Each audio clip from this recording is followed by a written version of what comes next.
നിങ്ങളൊരു കിണർ കുഴിക്കുവാൻ ആഗ്രഹിക്കുന്നുണ്ടോ? അതോ നിങ്ങളുടെ വീട്ടിൽ ഓൾറെഡി കിണർ ഉള്ളതാണോ? അത് വാസ്തുപ്രകാരം ആണോ അല്ലയോ? വാസ്തുപ്രകാരം അല്ലാത്ത കിണർ അത് നിങ്ങളുടെ കുടുംബത്തിൻ്റെ സമ്പത്തിനെയും കുടുംബാംഗങ്ങളുടെ ആരോഗ്യത്തെയും പ്രസക്തിയെയും എല്ലാം ബാധിക്കുന്നതാണ്. അപ്പോൾ നമുക്ക് അതിൻ്റെ കാര്യങ്ങൾ എല്ലാം മനസ്സിലാക്കാം. നിങ്ങൾ ഷോർട്സ് വീഡിയോ ആണ് കാണുന്നതെങ്കിൽ ചാനലിൽ പോയി ഡീറ്റെയിൽസ് ആളുടെ വീഡിയോ കാണണം ദയവായി. മകരം, കുംഭം, മീനം, മേടം, ഇടവം എന്നീ രാശികളിൽ, അതായത് വടക്ക് കിഴക്ക് ദിക്കുകളിൽ തെക്ക് കിഴക്കേ മൂലയിലെ പദം, വടക്ക് പടിഞ്ഞാറ് മൂലയിലെ പദം എന്നിവ ഒഴിവാക്കി കിണർ ഉണ്ടാക്കാവുന്നതാണ്. മീനം രാശിയിലെ കിണർ സർവ്വസമ്പത്തുകളും വർദ്ധിക്കുന്നതാണ്. അതുകൊണ്ട് മീനം രാശിയിൽ നിങ്ങൾ കുഴിക്കുവാൻ ശ്രദ്ധിക്കണം. അതുപോലെ തന്നെ മകരം, കുംഭം, മേടം, ഇടവം എന്നീ രാശികളിലെയും കിണറുകളും നിങ്ങൾക്ക് ഐശ്വര്യം ഉണ്ടാക്കുന്നത് തന്നെയാകുന്നു. അതുപോലെ തന്നെ അഗ്നികോൺ, തെക്കുവശം, നൈಋത്യകോൺ, വായുകോൺ എന്നീ സ്ഥാനങ്ങളിലും കിണർ കുഴിക്കുന്നത് നല്ലതല്ല.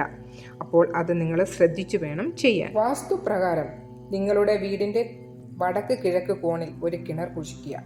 അത് നിങ്ങളുടെ കുടുംബത്തിന് സമ്പത്തും നല്ല ആരോഗ്യവും പ്രസക്തിയും പേരും ഒക്കെ കൊണ്ടുതരും. നിങ്ങളുടെ വീടിൻ്റെ പടിഞ്ഞാറ്, തെക്ക് കിഴക്ക് അല്ലെങ്കിൽ വടക്ക് പടിഞ്ഞാറ് ദിശകളിലേക്ക് ഒരിക്കലും കിണർ കുഴിക്കരുത്. കിണറിനെ വാസ്തുപ്രകാരം ഈ ദിശകൾ കർശനമായി നിരോധിച്ചിരിക്കുന്നു. ഈ നിരോധിത ദിശകൾ ഒഴികെ ഒരു കിണർ നിർമ്മിക്കുന്നതിന് നിങ്ങളുടെ വസ്തുവിൽ മറ്റ് സ്ഥലമില്ലെങ്കിൽ കിണറിനു പകരം കുഴൽ കിണറാണ് നിങ്ങൾ തിരഞ്ഞെടുക്കേണ്ടത്. അതുപോലെ തന്നെ കിണർ കുഴിച്ച സ്ഥലത്ത് ഒരു പൂജ നടത്തേണ്ടത് അത്യന്താപേക്ഷിതമാണ്. കിണർ നിർമ്മാണ പ്രക്രിയ ആരംഭിക്കുന്നതിന് മുമ്പ് ആ പൂജ നിർബന്ധമായി നിങ്ങൾ നടത്തിയിരിക്കണം. കൂടാതെ കിണർ നിർമ്മിക്കുന്നതിന് മുമ്പ് വെള്ളത്തിൽ ഗംഗാപൂജ നടത്തുകയും ചെയ്യണം. വെള്ളം എന്ന് പറഞ്ഞു കഴിഞ്ഞാൽ പഞ്ചഭൂതങ്ങളിൽ ഒന്നാണല്ലോ. അപ്പോൾ അതുകൊണ്ട് നിങ്ങൾക്ക് ആ പൂജ, പ്രകൃതിയുടെ ഒരു പൂജ തീർച്ചയായും ചെയ്തിരിക്കണം.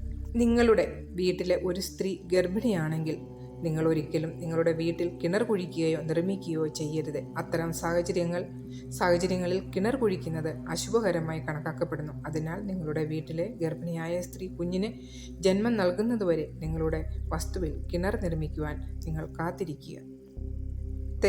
തെക്ക് പടിഞ്ഞാറ് അല്ലെങ്കിൽ ബ്രഹ്മസ്ഥാനം പോലുള്ള സ്ഥലങ്ങൾ ഒഴിവാക്കി തെക്ക് പടിഞ്ഞാറ് ഭാഗത്ത് തെറ്റായ ദിശയിൽ നിർമ്മിച്ച കിണർ നിങ്ങളുടെ വീട്ടിൽ ഇതിനകം ഉണ്ടെങ്കിൽ നിങ്ങൾ ഈ കിണർ അടയ്ക്കുക.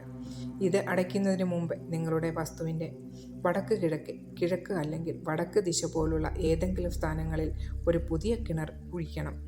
നിങ്ങളുടെ വസ്തുവിൻ്റെ വടക്ക് കിഴക്കേ മൂലയിൽ നിങ്ങളുടെ കിണർ കുഴിക്കുവാൻ നിങ്ങൾ തീരുമാനിച്ചിട്ടുണ്ടെങ്കിൽ നിങ്ങൾ തിരഞ്ഞെടുത്ത സ്ഥലമാണ് വാസ്തുപ്രകാരം കിണറിനുള്ള ഏറ്റവും നല്ല സ്ഥലം. എന്നിരുന്നാലും നിങ്ങൾ കിണർ നിർമ്മിക്കാൻ ഉദ്ദേശിക്കുന്ന സ്ഥലത്തോട് ചേർന്ന് നിങ്ങളുടെ അടുത്ത അയൽക്കാരൻ്റെ സെപ്റ്റിക് ടാങ്ക് ഉണ്ടെങ്കിൽ നിങ്ങളുടെ കിണറിൻ്റെ സ്ഥാനം കിഴക്കോട്ടോ വടക്കോട്ടോ കുറച്ച് മാറ്റി വേണം ഉണ്ടാക്കുവാൻ. അപ്പോൾ എല്ലാവരും ഈ ചെറിയ ചെറിയ കാര്യങ്ങൾ ഉൾക്കൊണ്ടുകൊണ്ട് വേണം നിങ്ങൾക്ക് ഒരു കിണർ നിർമ്മിക്കാൻ. അപ്പോൾ വീഡിയോ ഇത്രമേ ഉള്ളൂ. വീഡിയോ നിങ്ങൾക്ക് ഉപയോഗപ്രദമായെന്ന് നിങ്ങൾക്ക് തോന്നുകയാണെങ്കിൽ വീഡിയോ ലൈക്ക് ചെയ്യാനും ചാനലൊന്ന് സപ്പോർട്ട് ചെയ്യാനും മടിക്കണ്ട. അപ്പോൾ ഹരേ കൃഷ്ണ, സർവ്വ കൃഷ്ണ.